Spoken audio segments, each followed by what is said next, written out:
हरियाणा की भूमि ये देश को 3 क्षेत्रों में सबसे बड़ा योगदान अगर किसी ने किया है तो हरियाणा ने किया है।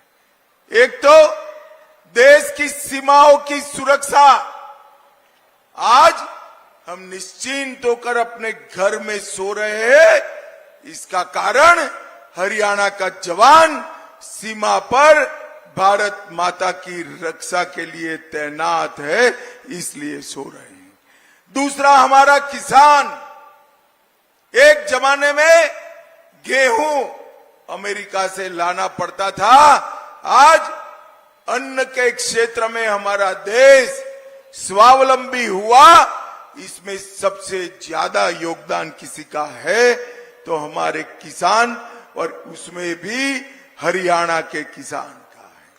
और तीसरा, खेल कहीं पर भी खेला जाता हो, राष्ट्रीय हो अंतर्राष्ट्रीय हो, सबसे ज्यादा मेडल अगर किसी को मिलते हैं तो हरियाणा के धाकड़ खिलाड़ियों को मिलते हैं। धाकड़ खिलाड़ी, ये तीनों क्षेत्रों में हरियाणा ने देश को आगे बढ़ाने का काम किया है, और ये तीनों क्षेत्रों को एक एक कर कांग्रेस पार्टी ने खत्म करने का काम किया है। भाइयों बहनों, मैं आज आपको बताना चाहता हूं, कांग्रेस पार्टी ने अपने शासन के अंदर बोफोर्स का घोटाला किया, हेलीकॉप्टर का घोटाला किया, सेना के जवानों की गाड़ियों का घोटाला किया, हजारों करोड़ के घोटाले एक कांग्रेस पार्टी ने किए। किसानों के लिए भी फर्टिलाइजर का घोटाला, चावल का घोटाला, फूड के स्कैम का घोटाला, और खेलों में कॉमनवेल्थ गेम का घोटाला किया। ये तीनों क्षेत्र जो हरियाणा को आगे बढ़ाते हैं, तीनों क्षेत्रों में कांग्रेस पार्टी ने अपना घर भरने का काम किया है। जब मोदी जी ने आते ही सबसे पहले 1 रैंक 1 पेंशन का काम कर 1,20,000 करोड़ सेना के जवानों के अकाउंट में सीधा भेजने का काम नरेंद्र मोदी जी ने किया, और 20 लाख करोड़ का अनाज एमएसपी पर खरीदा। सबसे ज्यादा अनाज आजादी के बाद अगर एमएसपी पर किसी एक सरकार ने खरीदा है तो वो भारतीय जनता पार्टी की नरेंद्र मोदी सरकार ने। और हरियाणा में तो भाजपा सरकार ने भावांतर योजना से कोई क्रॉप नहीं छोड़ा जिसमें कोई फायदा किसान को न मिलता हो। और खेलों के बजट में मोदी जी ने 3 गुना बढ़ोतरी की, स्टेडियम बनाए, नए कोचेस लाए, और खिलाड़ियों के मानदेय के अंदर भी बढ़ोतरी करने का ऐलान किया।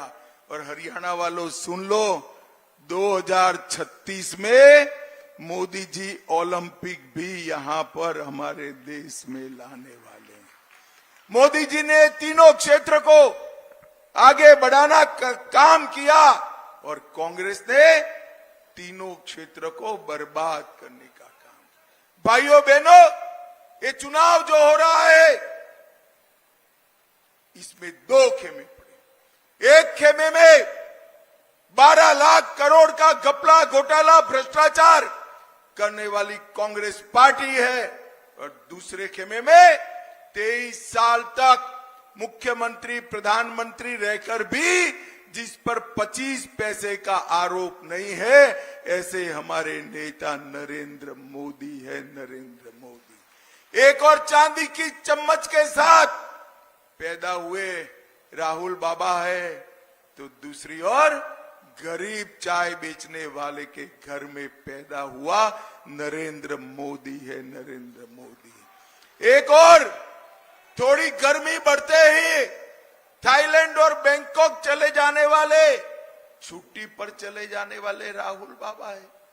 भाइयों बहनों, मेरी बात याद रखना, मैं भी हूं, आप भी हो।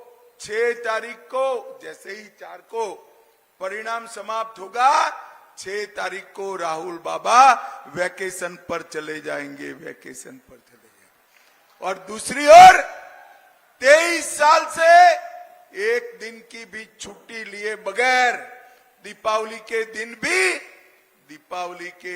भी सेना के जवानों के साथ मिठाई खाने वाला नरेंद्र मोदी है।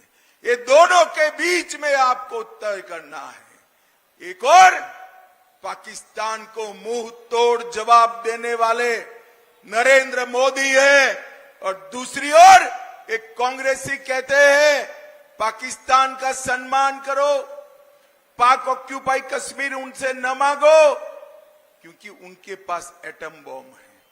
अरे मुझे बताओ हिसार वालों, ये पाक ऑक्यूपाई कश्मीर हमारा है या नहीं है? अरे जोर से बोलो, है या नहीं है? कांग्रेस कहती है पाकिस्तान के पास एटम बम है, उसको छोड़ दो। राहुल बाबा, मैं महाराज अग्रसेन की भूमि से कहता हूं कि ये पाक ऑक्यूपाई कश्मीर भारत का है, रहेगा, और हम उसको लेकर रहेंगे। भाइयों बहनों, हरियाणा में 6ठे फेज में चुनाव होने वाला है। आज 5वें फेज का चुनाव है। 4 फेज का चुनाव समाप्त हो गया है। आपको परिणाम जानना है क्या? जानना है तो सुन लो। 4 फेज में नरेंद्र मोदी जी 270 सीटें प्राप्त कर बहुमत प्राप्त कर चुके हैं, और 5वें, 6ठे, 7वें ने 400 पार कराना है।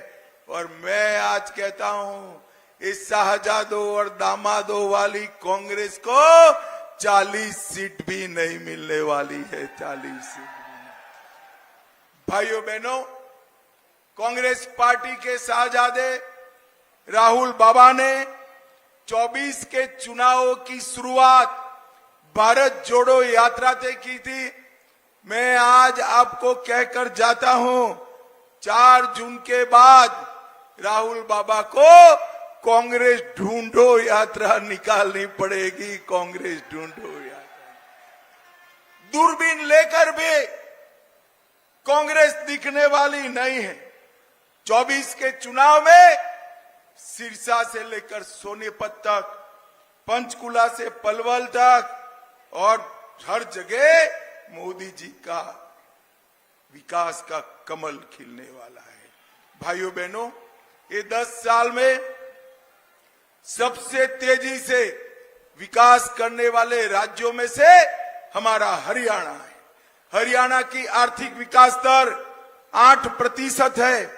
जीएसटी सबसे ज्यादा प्रति व्यक्ति हरियाणा कलेक्ट करता है। ईज ऑफ डूइंग में हरियाणा टॉप पर है।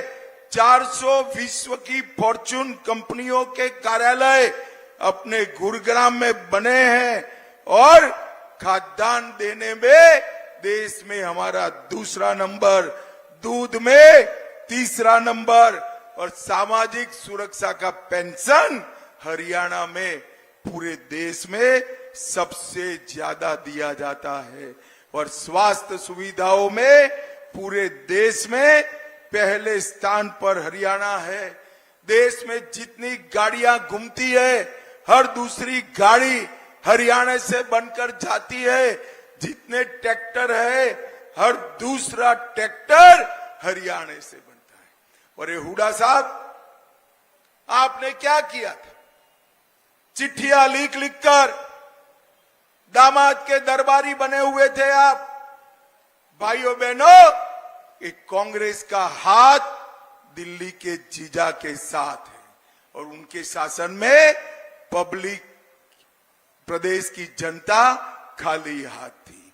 और मैं आज बताता हूं, नरेंद्र मोदी जी के प्रधानमंत्री बनने के बाद, हरियाणा में भाजपा सरकार बनने के बाद, हर गरीब के पास पक्का मकान है, शौचालय है, गैस का सिलेंडर है, नल से जल है, किसान का कल्याण है, और विकास का गुणगान भी यहां पर हो गया है।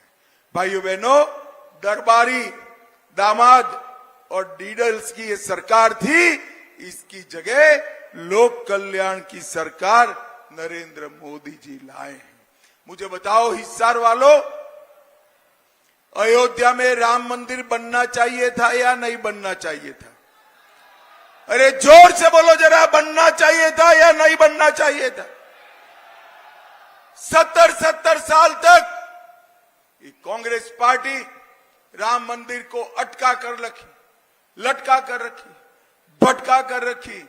आपने मोदी जी को दूसरी बार प्रधानमंत्री बनाया, 5 ही साल में केस भी जीता, भूमि पूजन भी किया और 24 जनवरी को प्राण प्रतिष्ठा कर जय श्री राम कर दिया। और माताओं, भाइयों, बहनों, जब ये प्राण प्रतिष्ठा का निमंत्रण राहुल बाबा, सोनिया गांधी और प्रियंका गांधी को दिया गया, वो प्राण प्रतिष्ठा में नहीं गए। क्यों नहीं गए भाई? मालूम है आपको क्यों नहीं गए? मैं बताता हूं। वो डरते हैं अपनी वोट बैंक से। और हिसार वालों, यहां बैठे हो ना, आप लोग उनकी वोट बैंक नहीं हो, उनकी वोट बैंक वो घुसपैठिए है, घुसपैठिए उनकी वोट बैंक। उनके डर से राम महोत्सव में नहीं गए और आज देश में सवाल खड़ा कर रहे हैं। भाइयों बहनों, मुझे बताओ, ये कश्मीर जो है हमारा है या नहीं? जोर से बोलो, है या नहीं है? धारा 370 हटनी चाहिए थी या नहीं हटनी चाहिए? 70 साल तक ये कांग्रेस पार्टी धारा 370 को संभाल कर बैठी। एक अनौरत संतान की तरह अपनी गोदी में खिलाती रही। मोदी जी आए और मोदी जी ने धारा 370 को 5 अगस्त 2019 को समाप्त कर दिया और कश्मीर को हमेशा के लिए भारत का हिस्सा बना दिया।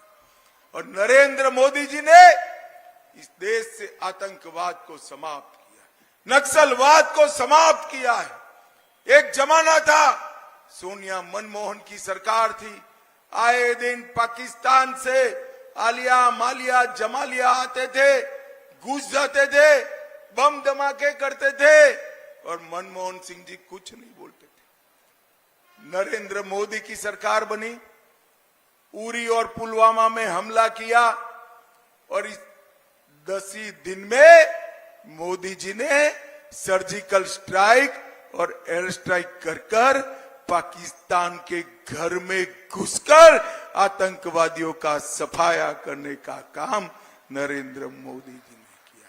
भाइयों बहनों, मोदी जी ने सभी को, पूरे देश को कोरोना का टीका लगाकर सुरक्षित किया। हिसार वालों, आप सभी को टीका लगा है या नहीं लगा है? जरा जोर से बोलो, लगा है या नहीं लगा है भाई? और ये राहुल बाबा उस वक्त मजाक करते थे कि मोदी टीका है मत लगाओ। और मैं आज देश की जनता को पूछना चाहता हूं, इनका मानकर टीका न लगाया होता तो आज देश कोरोना से सुरक्षित होता क्या? जोर से बोलिए, होता क्या? राहुल बाबा, कोरोना जैसी महामारी में आपने राजनीति करने का, ओछी राजनीति करने का काम किया है। भाइयों बहनों, मोदी जी ने दुनिया में भर में वैक्सीन पहुंचाया। आज दुनिया की फार्मेसी भारत बना हुआ है। भारत का नागरिक कोई भी युद्ध में फंसा हो, बाहर निकालने का काम नरेंद्र मोदी जी ने किया है। आज यूपीआई का डंका पूरे भारत में बज रहा है। चंद्रयान पहुंचाने का काम हमारे मोदी जी ने किया है। भाइयों बहनों, एक कांग्रेस पार्टी हार को देखकर झूठ के आधार पर जीत प्राप्त करना चाहती। वो कह रहे हैं कि मोदी जी को 400 सीट मिलेगी तो मोदी जी आरक्षण हटा देंगे। मैं आज कहकर जाता हूं, जब तक भारतीय जनता पार्टी का एक भी सांसद है, हम आरक्षण को नहीं हटने देंगे, नहीं हटने देंगे, नहीं। भाइयों बहनों, और एक कांग्रेस पार्टी ने मुसलमानों को आरक्षण दिया है, हम 400 सीट आप दिला दो, एक गैर संवैधानिक आरक्षण को समाप्त करने का काम भी भारतीय जनता पार्टी की सरकार।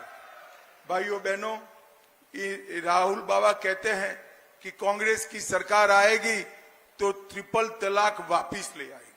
आपको ट्रिपल तलाक वापिस लाना है क्या? जरा माताएं बहनें बोले, लाना है क्या? भाइयों बहनों, पूरे हरियाणा के अंदर ढेर सारे विकास के काम मोदी जी ने करे हैं। एक ही लोकसभा में 1,56,000 घरों में पीने का पानी पहुंचाया, 29 सस्ती दवाइयों के केंद्र खोले, 50,000 शौचालय बनाया, 50,000 गैस का कनेक्शन दिया, 18 लाख लोगों को मुफ्त 5 किलो अनाज दिया, 350 किलोमीटर गांव की सड़क बनाई और 13 लाख लोगों को 5 लाख तक का स्वास्थ्य का पूरा खर्चा आज नरेंद्र मोदी जी उठा रहे हैं, नरेंद्र मोदी जी। भाइयों बहनों, आप रणजीत सिंह जी को जब जिताएंगे, इनके नाम के सामने कमल का निशान है, उस पर आपको बटन दबाना है। मगर मैं बताकर जाता हूं, रणजीत सिंह के नाम के सामने जो कमल का निशान दबाएंगे, वो वोट सीधा नरेंद्र मोदी को प्रधानमंत्री बनाने के काम में आना। भाइयों बहनों, मुझे बताओ, आने वाले दिनों में जब 25 तारीख को चुनाव होगा, कमल के निशान पर आप बटन दबाएंगे क्या?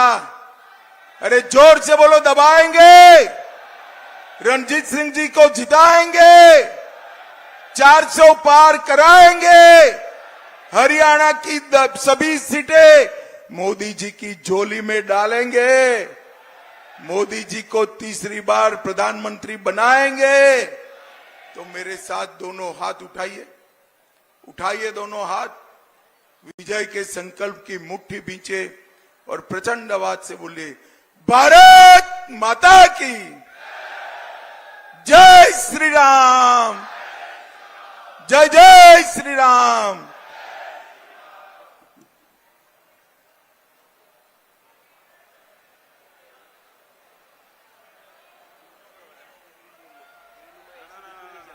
वही